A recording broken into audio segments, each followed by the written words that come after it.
पाकिस्तान को हर 15 साल बाद तबाहकुन सैलाबों और शदीद खुशसाली जैसे मौसमियाती खतरात का सामना करना पड़ सकता है। नई साइंसी तहकीक में तशवीशनाक पेशगोई की गई है। जनूबी कोरिया की पोस्टेक यूनिवर्सिटी के माहिरीन ने एनवायरमेंटल रिसर्च लिटरेचर में शामिल शायद तहकीक में खबरदार किया है कि पाकिस्तान माहौलियाती तब्दीलियों से शदीद मुतासिर होने वाला ममालिक में शामिल है। तहकीक में बताया गया है कि ग्लोबल वार्मिंग के बायस ग्लेशियर्स की तेजी से पिघलने का अमल पाकिस्तान के दरियाई निज़ाम खास तौर पर दरियाए सिंध को मुतासिर करेगा। नतीजतन मुल्क को वक्तन फवक्तन शदीद सैलाब, पानी की किल्लत जैसे खतरनाक चैलेंजेस दरपेश होंगे।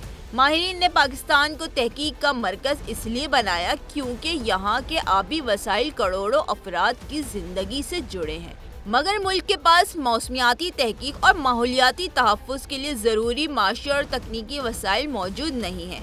ये तहकीक पाकिस्तान के लिए एक वार्निंग है जो फौरी इक़दामात का तकाज़ा करती है।